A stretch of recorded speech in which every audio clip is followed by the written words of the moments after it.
வணக்கம் நேயர்களே. இன்னைக்கு எப்படின்னா நமக்கு இன்னைக்கு தினசரி வேலையில ஒரு வேலை என்ன அப்படின்னா மாடு கழுவுறது எப்படி கழுவுறீங்க அப்படின்னு. ஏன்னா இந்த ஹச்சப்பை பொறுத்த அளவுக்கு என்ன செய்யணும்னு வச்சுங்களேன், டெய்லியும் சாணியை போடும், அதுலேயே தான் அந்த மாடுங்க படுக்கும். ஏன்னா அது கூலிங்காக அந்த மாடுங்க தான் பண்ணும். நம்ம டெய்லியுமே அந்த மாடுங்களை என்ன சொல்லணும்னா கண்டிப்பாக கழுவி தான் ஆகணும். காலையிலையும் மாலையிலையும் 2 வேளை கழுவுனாதான் மாடு கொஞ்சம் சுத்தமாக இருக்கும். இல்லை அப்படின்னா செட் ஆகாது. நம்ம கழுவணும்னா அதனுடைய கழுவுறதுலயே நமக்கு ஒரு மாடு கண்டிப்பா ஒரு நாளைக்கு 1 லிட்டர் பால் கண்டிப்பா சேர்த்து வரும். சரிங்களா? மாடு நம்ம கழுவிதான் ஆகணும். கழுவணும் அப்படின்னா அதனுடைய குளிர்ச்சிக்கு நமக்கு ஒரு நாளைக்கு 1 லிட்டர் பால் கண்டிப்பா சேர்த்து வரும். சரிங்களா?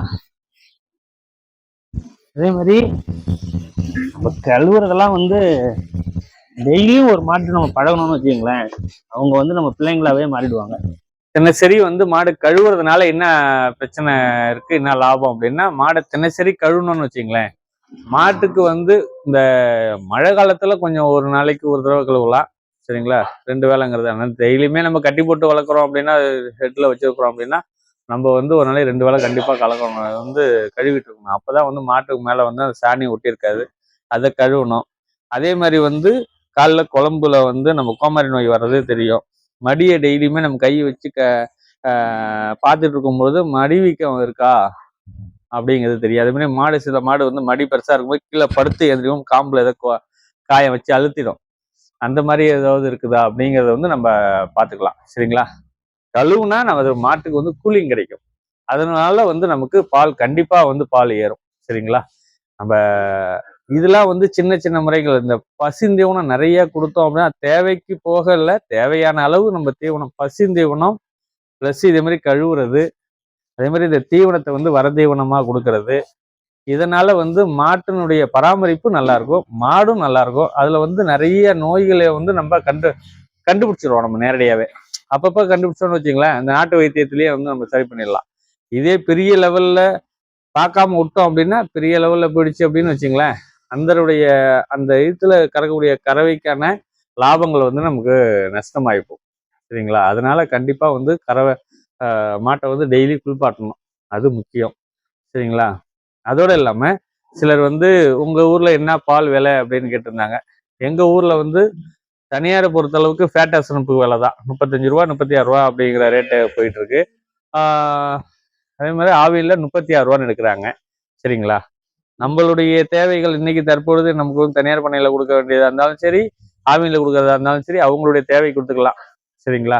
யார்கிட்டையாவது நம்ம முன்பணம் வாங்கி பணம் வாங்கி இருந்தாதான் அங்க கொடுக்கணும், இங்க கொடுக்கணும், நிர்பந்தம் பட்டு நம்ம அங்க கொடுக்கணும். அவங்க எடுக்கிற வேலை தான். சரிங்களா? நம்மளா நம்ம நம்ம மாடு வாங்குறோம், நம்ம கறக்குறோம், எங்க ரேட் அதிகமா இருக்கோ அங்க ஊத்துறோம். சரிங்களா? நம்மளுடைய விஷயம் அதுதான். நம்ம மாடு நம்ம கறக்குறோம், நம்ம ரேட் அதிகமா இருக்கிற இடத்துல ஊத்துறோம், நமக்கு அதுதான் சௌரியப்படும். சரிங்களா? இதே நேரடியா வீட்டுக்கு டெலிவரி பண்றாங்க, விற்கிறாங்க அப்படின்னா அவங்களுக்கு நல்ல லாபம் தான். சரிங்களா? 35 ரூபா விற்கிற 10 லிட்டர் விற்கிறோம் அப்படின்னா அதுல நமக்கு எல்லாம் 1 லிட்டருக்கு 10 ரூபா கிடைக்கும்.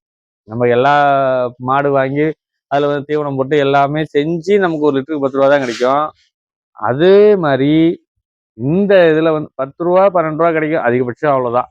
அதே மாதிரி நம்ம சேல்ஸ் பண்ணணும்னு வச்சுங்களேன், இதுல ஒரு லிட்டருக்கு 10 ரூபா கிடைக்கிற மாதிரி விற்கிறது ஒரு 10 ரூபா கிடைக்கும்.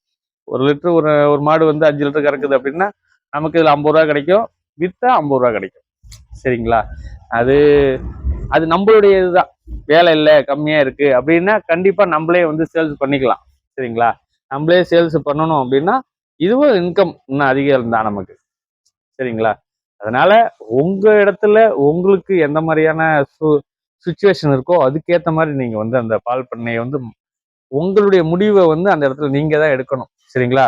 நான் சொல்றேன், நீங்க இங்கதான் ஊத்தணும் அங்கதான் ஊத்தணும், யாரும் நிர்பந்தம் பண்ண முடியாது நம்மள.